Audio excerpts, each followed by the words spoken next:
کہ آپ کیا سمجھتے ہیں کہ جو عورت کا پردے کا جو ایک کنسپٹ ہے، یعنی جو ہمارے روایتی کنسپٹ ہے، بلکہ آپ بھی اس کو آرتھوڈاکس کنسپٹ کو ہی مانتے ہیں نا، کنزرویٹو اپروچ، کہ یہ آواز کا بھی پردہ یہ سارا. نہیں، آپ کیا سمجھتے ہیں کہ یہ غامدی صاحب جیسے جو لبرل لوگ ہیں انہوں نے آپ جیسے لوگوں کو عوام کی نظر میں زیرو نہیں کر دیا، عوام نے آپ کو مسترد نہیں کر دیا آپ جیسے لوگوں کو؟ آج عوام کی جو غالب اکثریت ہے وہ تو غامدی صاحب کو اس مسئلے میں فالو کرتی ہے. فالو اس لیے کر رہی ہے کہ وہ ماس وائی چاند گرانوں کے غامدی صاحب سے پہلے بھی وہ پردہ نہیں کرتی تھی. غامدی صاحب کی وجہ سے کسی برقی والے نے برقع نہیں اتار دیا، ایسا نہیں ہوا. وہ پہلے ہی لبرل تھے. تو میں اس میں وہی بات کروں گا جو اشرف تھانوی صاحب نے بات کی تھی. اشرف تھانوی صاحب ایک گاؤں میں گئے تو وہاں پہ ہندو تھے یا شیعہ تھے؟ ٹھیک ہے، ہندو دو ہی پڑھ. اچھا، تو اشرف تھانوی صاحب نے ان شیعوں سے پوچھا کہ تم میں اور ہندوؤں میں کیا فرق ہے؟ انہوں نے کہا کہ جی یہ 10 محرم کی نیاز نہیں دیتے، جلوس نہیں نکالتے اور تازیانیاں نہیں نکالتے اور ہم نکالتے ہیں. تو اشرف تھانوی صاحب نے پتا کیا کہا؟ انہوں نے کہا یہ جو جلوس ہے نا 10 محرم کا اور ماتم، یہ تم نے کبھی نہیں چھوڑنا، یہ نکالتے رہنا. کم از کم ایک اسلام اور ہندوازم کا فرق تو قائم رہے گا نا. چلیں وہ ایک بدعت کے زمرے میں سے ہی، لیکن کم از کم ان کو احساس تو ہے نا کہ مسلمان وہ ہوتا ہے جو تازیہ نکالے گا اور جو بت کے آگے جھکتا ہے وہ ہندو ہوتا ہے. تو اشرف تھانوی ایک سنی ہو کے بھی، سنی العقیدہ ہو کے بھی انہوں نے اتنی ٹالرنس دکھائی کہ انہوں نے کہا چلو یہ نکالتے رہنا، کم از کم اس کے اوپر تو قائم رہو گے نا. اب میں آپ کے اس سوال کے اوپر ہوتا ہوں جو آپ نے سوال کیا تھا، یہ عورت کا پردہ جو پردہ. ہاں، تو میں یہ کہتا ہوں کہ غامدی صاحب کی مہربانی ہے کہ جو بے پردہ عورتیں تھیں، جو پہلے ہی بے پردہ تھی، ان کو بے پردہ ہی رکھا، اس کے بعد کم از کم نماز شروع کروا دی ہے. تعزیہ تو نکال ہی رہی ہے نا، وہ نکالتی رہے، ہم اس کے اوپر بھی خوش ہیں. ہمارے لیے پریشانی اس وقت ہوگی کہ جب کوئی باپردہ عورت اپنا نقاب اتار دے اور کہ جی میں غامدی صاحب سے متاثر ہوئی، پھر پریشانی والی بات. اچھا، غامدی صاحب کے معاملے میں آپ وہ روایتی جوش نہیں دکھاتے کہ غامدی صاحب سے یہ اعتراض لگے آپ کو معافی چند آنے لگے؟ بالکل بالکل، میں اس اعتراض کو کھلے دل سے تسلیم کرتا ہوں کہ میں غامدی صاحب کا جب رد کرتا ہوں تو غصے میں نہیں آتا اور میں کوئی سخت الفاظ استعمال نہیں کرتا، اس لیے کہ غامدی صاحب جب اپنے مخالفین پر برستے ہیں تو وہ بڑے ٹھنڈے الفاظ میں برستے ہیں. ٹھیک ہے. اچھا، جن مولویوں کے اوپر میں غصہ نکالتا ہوں وہ جب میرے پہ نکالتے ہیں یا اپنے مخالفین پہ، وہ مجھ سے زیادہ گندی لینگویج استعمال کرتے ہیں. میں تو پھر بھی الفاظ کے چناؤ میں گالم گلوچ نہیں کرتا، جھوٹا الزام نہیں لگاتا، لیکن وہ ہر حد کراس کر جاتے ہیں. وہ خود پہلے غامدی صاحب والے اخلاقیات لے آئے، پھر میرا اعتراض لے لیں. طارق جمیل صاحب کے خلاف میرے کلپ چڑھے ہوئے، آپ کسی کلپ میں دکھائیں کہ میں نے سخت زبان استعمال کی ہو. کیوں؟ طارق جمیل صاحب جب اپنے مخالفین کے اوپر بات کرتے ہیں وہ لجاجت کے انداز میں کرتے ہیں. نہیں، سخت الفاظ تو آپ نے کیا اس پہ تو بلکہ لوگوں نے مائنڈ بھی کیا ہے، کوڑ مار کے گئے جناب، ادھر یہ کر کے گئے وہ کر کے، یہ تو اپنا کیا میں نے یہ لفظ سخت الفاظ نے کیا، میں نے کوڑ نہیں کہا. میں نے کہا ہے کہ طارق جمیل صاحب اس طرح کی روایتاں بیان کر کے ٹوٹ جاتے ہیں، پیچھے سانو مصیبت پہ جاتی ہے. کوڑ کا لفظ میں نے نہیں استعمال کیا. شاہ جی میں اپنے کلپ الحمدللہ بار بار سنتا ہوں، میں نے لفظ یہ استعمال نہیں کیا. اچھا، مجھے غلطی لگی ہے. اچھا، اگر میں نے کوڑ بھی بول دیا نا تو ٹھیک اب اتنا نہیں، یہ بھی ٹھیک ہے کیونکہ جھوٹی روایت ہے. کوڑ جو ہے نا یہ پنجابی میں کہتے ہیں جھوٹی روایت کو، روایت تو ہے جھوٹی ہے. اور اس حوالے سے ایک مردود روایت بھی پیش کی جاتی ہے. یہاں پہ بھی طارق جمیل صاحب ہمارے جہلم شہر میں آئے، میں ان کی بڑی عزت کرتا ہوں جس حوالے سے انہوں نے جو ہے وہ دیوبند کے مکتبہ فکر میں جو ناسبی قوتیں ہیں اور یزیدی پارٹی ہے اس کے خلاف انہوں نے علم بلند کیا ہے طارق جمیل صاحب نے. لیکن وہ اپنی تقریر کے دوران بسا اوقات بالکل مردود قسم کی روایات بیان کر کے چلے جاتے ہیں، پیچھے مصیبت ساڑی جان کو پائی جاتی ہے. لوگ سانو پوچھ رہے ہوتے ہیں جناب دسو یہ روایت مطلب ٹھیک ہے کہ غلط ہے.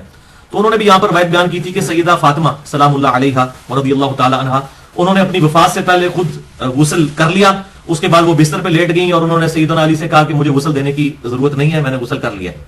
تو پھر ان کو اسی طریقے سے جب وہ فوت ہوئی تو دفنایا گیا. انا للہ و انا الیہ راجعون. یہ روایتیں تو موجود ہیں دنیا میں جناب، قادیانیوں کی سپورٹ میں بھی جعلی روایتیں موجود ہیں. دنیا میں کوئی بھی مکتبہ فکر روایتوں کے بغیر نہیں چل رہا، لیکن اصول محدثین پر بھی دیکھا جائے گا وہ روایتیں ثابت بھی ہے کہ نہیں. یہ بالکل جھوٹی روایت ہے، اصول محدثین پہ یہ ایکسیپٹیبل نہیں ہے کہ سیدہ فاطمہ نے خود یعنی کہ مرنے سے پہلے انہوں نے غسل کیا. یہ اگر کوئی اعزاز ہوتا تو امام کائنات سید الاولین والآخرین شفیع المذنبین رحمۃ للعالمین سیدنا و مولانا امام اعظم محمد رسول اللہ صلی اللہ علیہ وسلم کو حاصل ہوتا. لیکن آپ ابو داؤد کھول کر پڑھ لیں، ان کو بھی سیدنا علی نے غسل دیا ہے آپ صلی اللہ علیہ وسلم کو.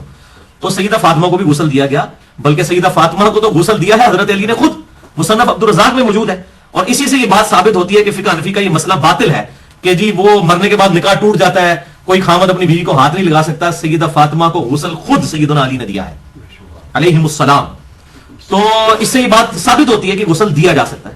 تو یہ جو معاملہ طارق جمیل صاحب نے بیان کیا یہ بالکل باطل ہے، ایسا کوئی معاملہ نہیں. اور اگر کوئی سپوز اس طریقے سے حادثاتی طور پہ غسل کر بھی لے اور اس کے بعد اس کی ڈیتھ ہو جائے، تب بھی اسے مرنے کے بعد والا جو غسل ہے وہ دیا جائے گا، وہ غسل ضرور ہوگا ہی، کیونکہ اس کا تعلق جو ہے وہ روح نکلنے کے بعد سے ہے نہ کہ پہلے سے. روح نکلنے سے پہلے کے احکامات ڈفرنٹ ہے، بعد کے ڈفرنٹ ہے. اب یہ غامدی صاحب کا جو ایک بہت بڑا جو علمی مسئلہ ہے نا وہ آ رہا ہے. یار غامدی صاحب کے اوپر سارے چڑھے ہوئے ہیں، باقی کتنے تھوڑے نہیں. یہ غامدی صاحب کا موقف بڑا عجیب سے ہے کیونکہ آپ بھی اس کا مطلب ہے باقیوں کو تو آپ اس قابل نہیں سمجھتے کہ شاید ڈسکس کریں، وہ تو ہے ہی ہے.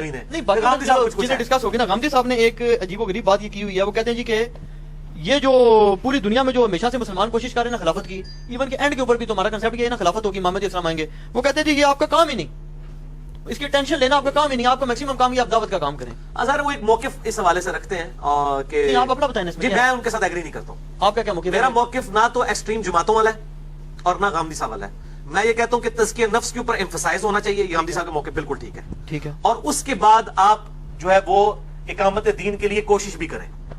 اقامت دین کی کوشش کو اتنا اپنے اوپر حاوی نہ کر لیں کہ آپ جناب فرائض ہی چھوڑنا شروع کر دیں اور آپ اس کو سب سے بڑا فرض اس اعتبار سے. نہیں اقامت دین تو یہ داعش بھی کہتی ہے ہم اقامت دین ہی کر رہے ہیں.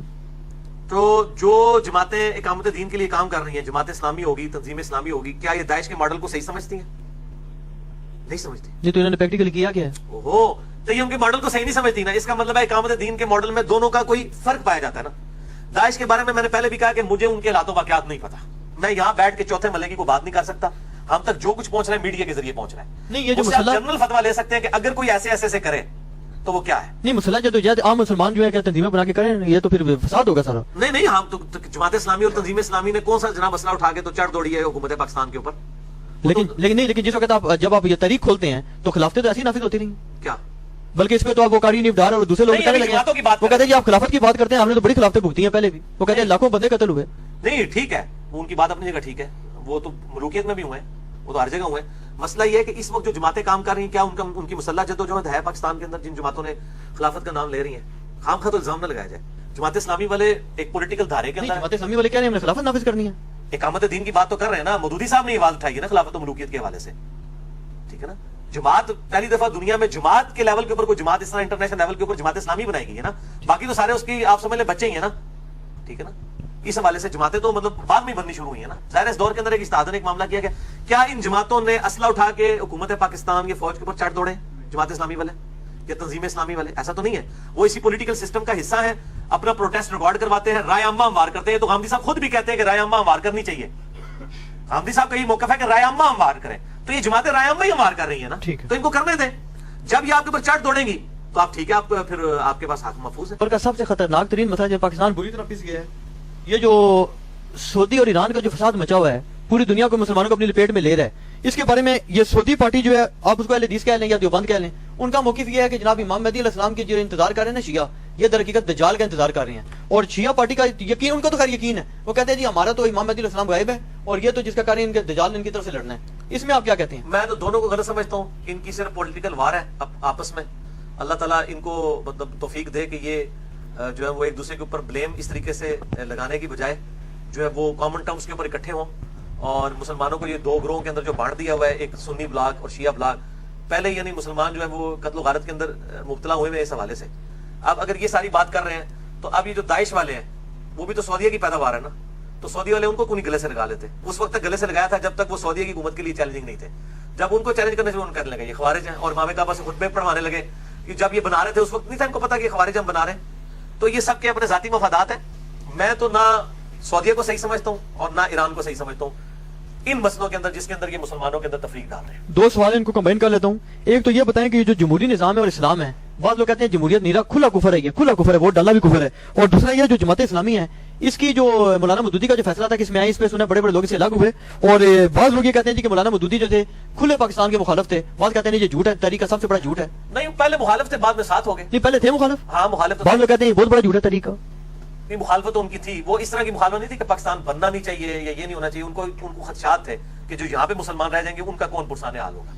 اور ان کی للہ یہ تھی کہ جب پاکستان بن گیا ان کا ونس ٹھیک ہے یہ بن گیا تو اب ظاہر ہے کہ وہ پاکستان ہی عزت کر کے آگے تھے، یہیں رہے. تو وہ کوئی اس اعتبار سے ان کا کوئی مسئلہ نہیں ہے.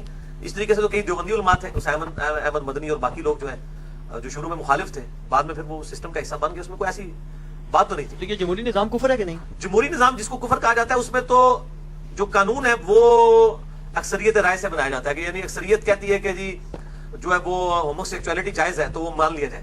تو یہ جمہوری نظام کفر ہے. اس طرح کا جمہوری نظام اگر حلال کے دائرے کے اندر ہو کہ مثلا میں نے افطاری میں آپ کو شکنجی پلانی ہے، روح افزا پلانا ہے، جامع شریف پلانا ہے، پیپسی پلانی ہے، دودھ سوڈا پلانا ہے، اس کے اندر ووٹنگ کر لیتے ہیں حلال کے دائرے کے اندر. تو وہ تو اللہ کے نبی بھی ووٹنگ ہی کرواتے تھے صلی اللہ علیہ وآلہ وسلم. غزوہ احد کے موقع پر آپ وسلم کی قطعاً رائے نہیں تھی کہ باہر نکل کے لڑا جائے. یہ تو اکثریت نے فیصلہ دے دیا تو باہر نکلے تھے اور بعد میں شکست بھی ہوئی، فتح شکست میں بدل گئی، حالات و واقعات ایسے ہو گئے. تو اکثریت کی رائے سے فیصلہ ہونا حلال کے دائرے کے اندر وہ اکثریت کی رائے سے ہی ہوگا. باقی جو انہوں نے شیڈول چھوڑی ہوئی ہے نا کہ جی ایک جاہل کا اور ایک عالم کا ووٹ برابر ہوگا، ان کو کہیں کہ بریلویوں کا عالم جو بندیوں کا جاہل ہے، جو بندیوں کا عالم جو ہے بریلویوں کا جاہل ہے، شیعہ کا عالم سنی کا جاہل ہے، سنی کا عالم شیعہ کا جاہل ہے، اور تسی پہلے آپس ایک دوسرے کو عالم جاہل مان لو نا. ایک عالم دوسرے کہتا ہے یہ تو ہے ہی جاہل، تو علماء سارے میں کہنا ساری صحیح کہہ رہے ہو، ساری جاہل ہو گئے، تاکہ ایک دوسرے کو جاہل کہہ رہے ہو نا. یہ نہیں ہوگا. تھوڑا سا ووٹ سب کی برابر ہوگی. جو بیسک نیڈ ہے نا وہ ہر بندے کو سمجھ ہے. ایک ان پڑھ کو بھی سمجھ ہے کہ میرے لیے کون سی چیز بینیفیشری ہے. اس کو کسی مولوی نے نہیں سمجھانا کہ ہاں جی ایک دودھ بیچنے والے ایک بھینسیں پالنے والے کے لیے کون سی چیز بینیفیشری ہے، وہ بھینس پالنے والے کو پتا ہے. ہاں ونس جب ایک جمہوری نظام قائم ہو جائے گا، اس نظام کے اندر جب عہدے دیے جائیں گے، پھر ظاہر ہے کہ بھینسیں پالنے والے کو پروفیسر میتھمیٹکس کا نہیں نکایا جائے گا، تو نہ مولانا صاحب نے لایا جائے گا. ٹھیک ہے نا. پھر میں پوچھوں گا ہاں جی ووٹ میتھمیٹکس سے پروفیسر دی ایک تے دو دے برابر کرا یا تہاڈی کرا، کیونکہ تہاڈے میتھ نہیں آندی. اس طریقے سے ایک عالم دین جو دین سکھا رہا ہوگا وہاں پہ پوسٹ کو اس حساب سے تو جس کی پوسٹ ہوگی اس کو ملے گی. ووٹنگ میں تو ظاہر ہے ایک جو ہے نا دودھ دہی والا کرنے والا ایک بندہ کہے گا جی میں گڈریا ہوں، اور انبیاء کی سنت جو ہے وہ بھیڑ بکریاں پالنا ہے. عالم دین جو ہے یہ تو ہمیشہ ہماری بھیڑ بکریوں کا دودھ ہی ہم سے مفت میں جبراتوں پہ لے کے تو اپنا گزارا کر رہا ہے. میری ووٹ جو عالم دین کے مقابلے میں 2 کے برابر ہونی چاہیے. دیو پھر 2 کے برابر کرو دی، پھر وہ تو دعویٰ صحیح ہے. اگر وہ کہتا ہے علم کے اوپر تو وہ اسے علم سے پوچھیں گے تو پھر کہیں گے ہاں جی بریلویوں کے علماء کی ووٹ کتنے کے برابر ہو، دیوبندیوں کی، اہل حدیث کی، شیعہ کی، وہ اپنے تو کہیں گے، باقی صاحب تو کہیں گے 0. سب کی ووٹ 1 کے برابر ہی ہوگی. اس کے بعد آپ رائے عامہ ہموار کریں نا، لوگوں کو قائل کریں، رائے عامہ ہموار کریں کہ ہاں جی اس کے لیے ہونا چاہیے. باقی جو حلال اور حرام کا فیصلہ ہے نا وہ رائے عامہ سے نہیں ہوگا. وہ جو قرارداد مقاصد میں بھی لکھا ہے کوئی بھی قانون کتاب و سنت کے خلاف پاس نہیں کیے جائے. وہ سیدھی سی بات ہے. ادھر اوپر آگے بیٹھ جائیں. یہ خالی اچھا یہ